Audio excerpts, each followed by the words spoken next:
ท่านฮู้บ่ว่าสัตว์เลี้ยงที่น่าหักอย่างนกอาจจะเป็นภัยเงียบที่นำพาเสื้ออันตรายถึงชีวิตมาสู่คนเฮาได้ไข้ขี้เมาหรือซิทธาโคซิสเกิดจากเสื้อแบคทีเรียคลามิเดียซิตาซีซึ่งพบในนกหลายชนิดทั้งนกป่า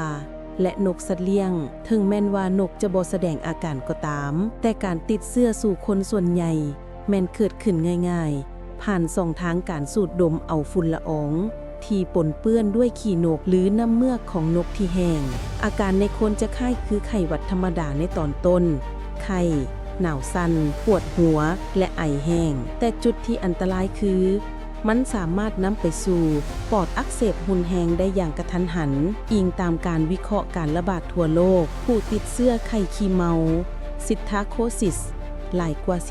40% ต้องได้เข้าห้องหมอและเกือบ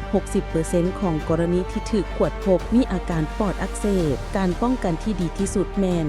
ควรทำความสะอาดคอกนกเป็นประจำและต้องฉีดน้ำใส่ขี้นกก่อนที่จะขูดออกเพื่อลดผ่อนการฟุ้งกระจายของฝุ่นการเป็นผัวด้วยยาต้านเชื้อที่เหมาะสมสามารถลดอัตราการเสียชีวิตให้ต่ำกว่า 1% ได้พยาธิไข้ขี้เมาหรือซิทธาโคซิสสามารถเป็นผัวได้ถ้าทานเลี้ยงนกให้ระวังภัยเงียบนี้